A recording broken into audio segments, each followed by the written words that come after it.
Hey, what's going on, everyone? So today I wanted to give my thoughts on the location that I'm in. I don't know if you guys caught it in my other video. I was away for a long time, and then now I've come back for some time, and I wanted to give you an insight of the changes that I've been seeing, and do I think if some of this is permanent, or what do I think as a result of these changes. And so I'm in Los Angeles. First thing I noticed was the density has decreased, and so there's a lot of people that are still saying there's a lot of traffic, which is true, but it's not nearly as much as it was before. It doesn't even compare in my eyes. There are traffic during rush hours, but I think overall traffic doesn't compare to what it was before. What I'm thinking is that we saw movement out of LA towards neighboring states, but the numbers of that is, I think, too little to make the drastic impact on density that I'm seeing in LA. This is where I think that the undocumented population, they had to make a living some way, somehow, and that maybe by leaving California and going to neighboring states, particularly the states with a lot of home building because of construction, right? And with a lot of construction jobs that a lot of the undocumented population are working in, comes around construction food, because you have to feed the construction workers, right? Then you have a lot of food workers that are also around it. And so I think what's happening in LA is that, quite a large undocumented population has left California and Los Angeles, and I think they went to the home building, the other Sunbelt states. So we're looking at, I think, Arizona, Texas, especially Texas, I think, possibly New Mexico, but I think there has been a drain from Los Angeles to these other states, right? When I've walked around, I've noticed obviously a lot of dramatic closes in businesses, right? It appears that, a lot of people are suggesting the decrease in density and traffic is because work from home. And so a little bit over time, I've been trying to see if that's just work from home a result when it comes to decrease of population and traffic. And I'm starting to think that I think in the Bay Area, a lot of them are work from home and they don't want to go back. But in LA, I don't know if that's it. I think there's a lot of density decrease here. And so what this means, as a major city in the US, it's the second largest city, a density decrease of that size, it will affect, let's say, businesses, right? For example, an easy way to think about this is restaurants and foot traffic business, right? Los Angeles has a unique issue because it is not a city that has built up, it is a city that has built out. Right? When you open a business in, let's say, a not as dense place, the risk the person is going to take is quite a lot, right? Whereas if the person took a risk in a place where it was dense and with a lot of foot traffic, for example, if you opened a restaurant in New York or something, I think that there's a lot of better chances of people going through and seeing it every day and whatnot, right?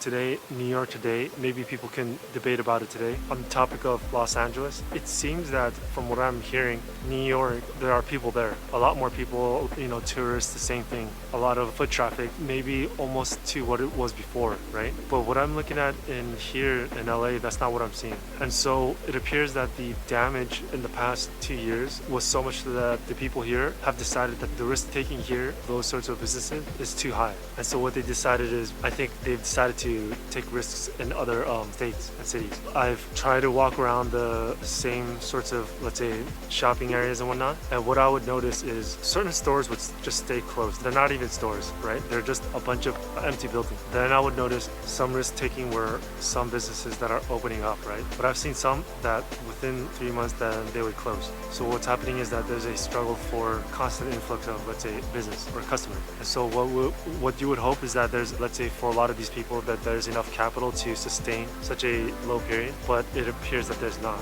If we're here now, but then into the ongoing months, it's going to get a bit worse, then this means that there's many more businesses like that, right? That they cannot sustain. I think that I see a lot of other businesses are trying. How they're going to do is yet to be determined. There are some that may work or may not work. I'm not quite sure, but we'll see.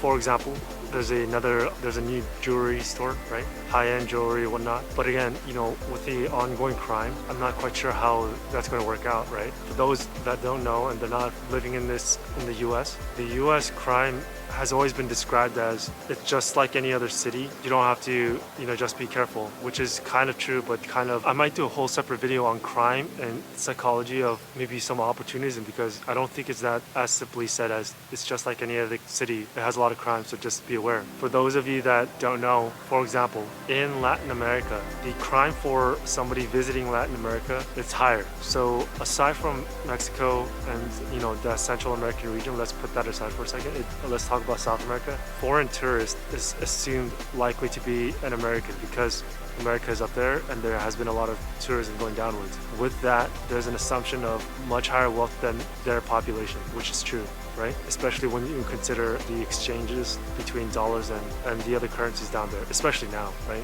So for them, the criminal risk-taking for specific targets towards foreign tourists can be much higher. Why there's a parallel to this is that for example, in Los Angeles, the criminal population has begun to realize that it is very lucrative for them to steal, let's say, for example, one watch that might cost $500,000 and risk towards that sort of strategy rather than trying to rob a clothing store or Gucci store. So there's a lot of very different criminals, and a lot of them still rob the same stores and whatnot, and it's not too smart. But what I'm talking about is there's a growing awareness of finding people that are rich or look rich to take chances and rob them rather than take chances and rob a store. This can happen with out in the street, broad daylight, the person will be targeted and robbed, or they will be followed home. A lot of different criminals would follow home the individual that they believe was wealthy and would have an idea to rob their whole home, right? They're assuming that a lot of assets that they can seize inside the home. And so you see a lot of these home following and then home robberies right after, home invasion,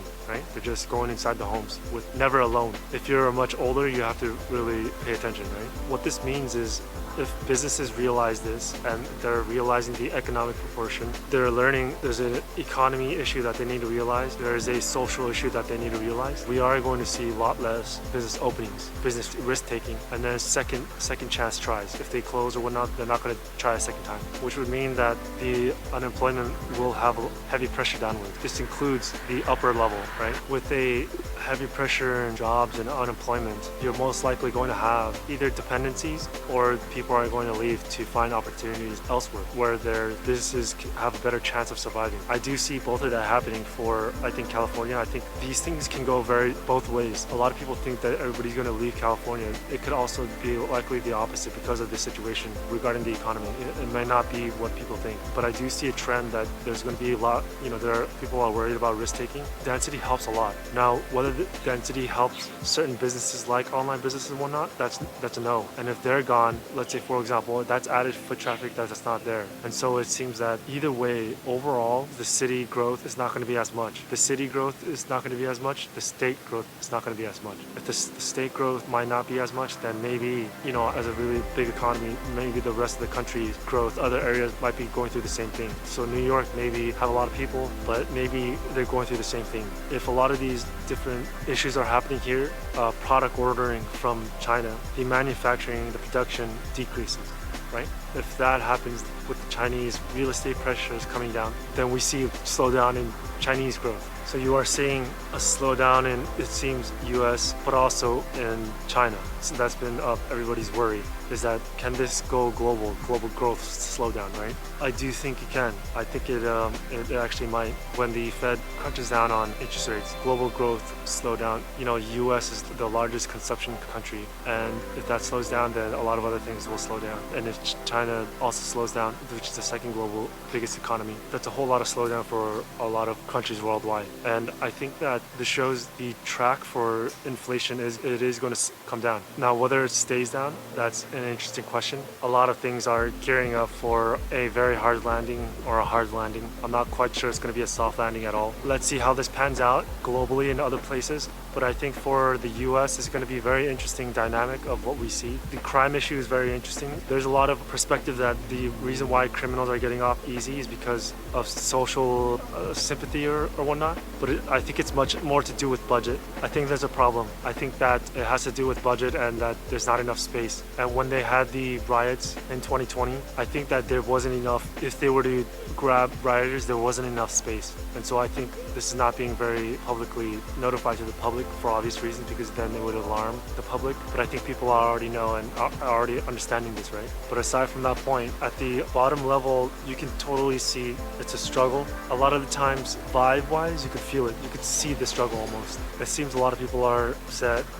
It's not working out for them, right? It's not working out for a lot of the people at the bottom. And this goes back to the issue with parts in history where there's the divide is too strong. There's too much. There's an imbalance. You know, there is going to be a point where this imbalance will be too much. And I think that from what I'm seeing in different countries, like in China, right? Interesting story happening where there's growth slowing down, but there are already central banks that have turned and they are beginning to ease, right? We saw what happened with the Bank of England. It's very interesting. I think that turning around is going to be coming up. Whether people want to try and time that could be up for debate, right? Because people will assume that the US economy was not able to handle a 2% or over 2.25 around there. Now they're talking about how the US can handle 450 maybe. And so we'll see how that goes on. It's clear that the setup is nearing a slowdown or a dramatic slowdown, and there needs to be a slowdown of a hiking in rates or a pause. And so it's possible by next year,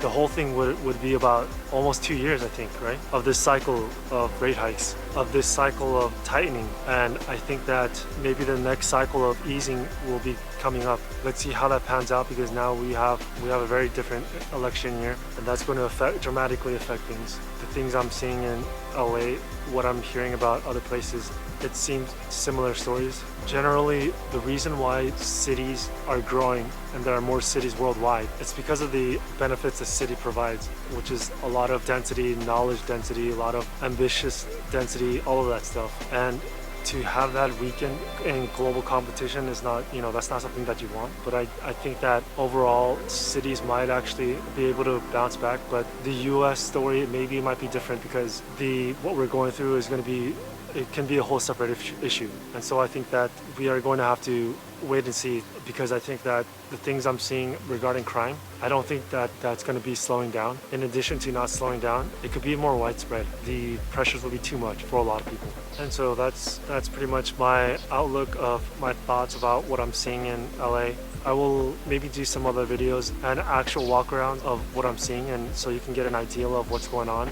But for the future, for retail and things of that nature, I think that's going to have a very hard time to struggle. I don't think that maybe large malls, maybe they might be in trouble, because if those stores and businesses are struggling, what will happen is the retail commercial real estate will struggle, right? And I think commercial real estate has already been worrying about their struggle with office buildings and office occupancies. And so widespread commercial real estate pressures are also going to be, there's going to be pressures downward, and this is including residential pressures downwards, right? We're looking at especially places where the biggest bubbles were, like Phoenix, Las Vegas, places like that. We are going to see, just like in a lot of other countries and whatnot, households gather under a smaller roof, right? Families are going to start sharing rooms and whatnot, and I think that there's going to be a lot of decrease in that area.